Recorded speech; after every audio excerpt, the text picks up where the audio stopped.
तपस्या एक चीज मिलकर के समाप्त हो जाती है जो हम मांगते हैं। लेकिन जब उस तपस्या से उस पर, अरे भाई वही ले लीजिए ना, ले लीजिए, सदगुरु पर कुछ बात करें, समझाएं। लिखे हैं कि सकल पदार्थ यही जग माही, कर्महीन नर पावत नाही। सारा चीज इस धरा पर है, कर्महीन के साथ साथ ज्ञान ही, सदगुरु ही। कर्म की प्रेरणा भी हमें सदगुरु से मिलती है, और सदगुरु नहीं है तो कर्म करके भी हमें फल नहीं मिलता, क्योंकि ज्ञान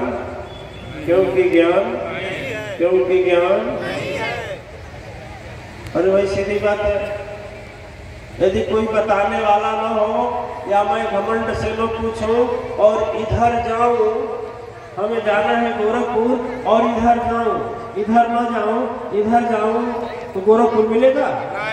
कर्म कर रहे हैं ना, अरे चल रहे हैं तो कर्म कर रहे हैं, बताएंगे जी, चल रहे हैं ना। लेकिन पाएंगे कभी गोरखपुर को? कभी पा सकते हैं? नहीं ना। और वही बताने वाला सदगुरु बता दे इधर घूम जाएंगे, बस कुछ नहीं कहा घूम जाएंगे। पूरे महाभारत को देखेंगे तो भगवान कृष्ण ही इशारा बस किए हैं कि मार भीष्म पितामह को, देख मत।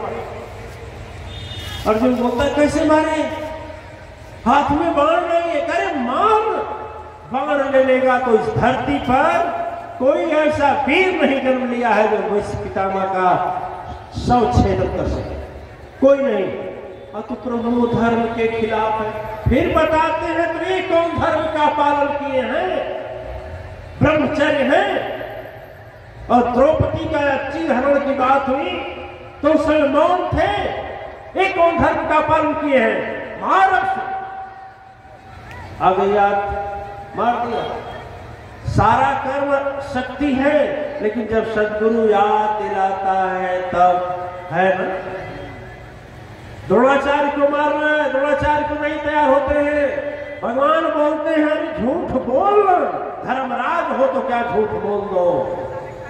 बोलवाए हैं, उसमें भी विवेचन है। सदगुरु याद दिलाता है और पाप कर्म से बचाता भी है। ये कर्म हो रहा है। महाभारत की घटना है, रथ की पहिया धरती माता निगलनी में पकड़ ली, और कर्ण कहा खबरदार, मैं रथ का पहिया निकालने जा रहा हूं, मुझको मत मारना।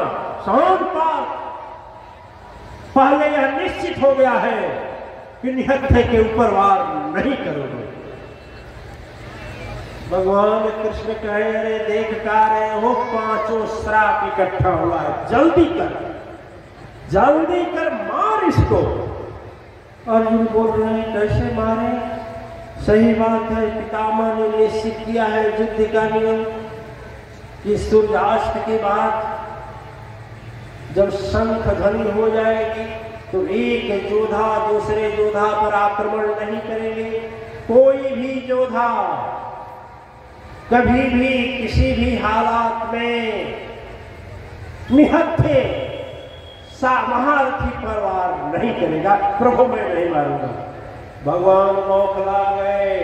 कृष्ण बोले अब क्यों नहीं मार रहा है? कहा नाथ आप मुझे गीता का उपदेश सुनाए, धर्म की बात बताए, और आप मुझसे अधर्म करा रहे हैं।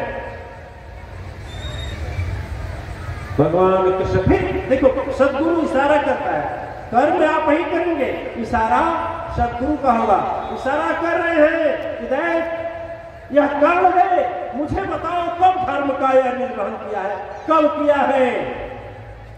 आताताई दुर्योधन के साथ रहा उसकी बात नहीं है, अपने नमक का शैलियत दे रहा है, बात ठीक है, लेकिन तुम जानते हो वही कर्म है, यही कर्म है जो तुम्हारे लड़के को रणभूमि ने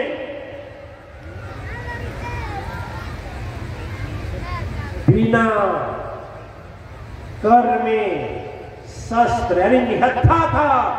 उस समय नाव में यह भी था जब एक 14 वर्ष के बच्चे को मारने के लिए 14 वर्ष के बच्चे को मारने के लिए सारे लोग तैयार हो गए और उस 14 वर्ष के बच्चे को काट काट कर मारा। निहत्था था। यह कर्ण महाभारत का कर्ण है ना, इस धर्म का पालन किया और धर्म की दुहाई दे रहा है। अरे धर्म धार्मिकों के लिए होता है, अधर्मियों के लिए कोई धर्म नहीं है। अधर्मियों का वध करो तो वध होगा, रावण का वध करो तो पुण्य होगा। देर मत कर, यह तेरा फर्ज है। देर नहीं की, धनुष पर बाण चढ़ाया और देर नहीं की धनुष पर जाओ दिखाओ, क्या देख रहे हो, क्या देख रहे हो, घूम करके पीछे। आप लोग ध्यान दें, यदि सब कुछ सारा कर्म वृथा हो जाता है यदि आपके जीवन में सदगुरु नहीं है। यदि तेरे जीवन में सदगुरु नहीं है तो सारा का सारा क्या हो जाता है, क्या हो जाता है, सारा का सारा वृथा हो जाता है। क्योंकि कोई इशारा करने वाला होना, यदि कोई इशारा करने वाला नहीं है। देखिए एक दृष्टांत बता रहे हैं, कुछ लोग दीक्षा लिए हैं लोगों को समझाने के लिए। एक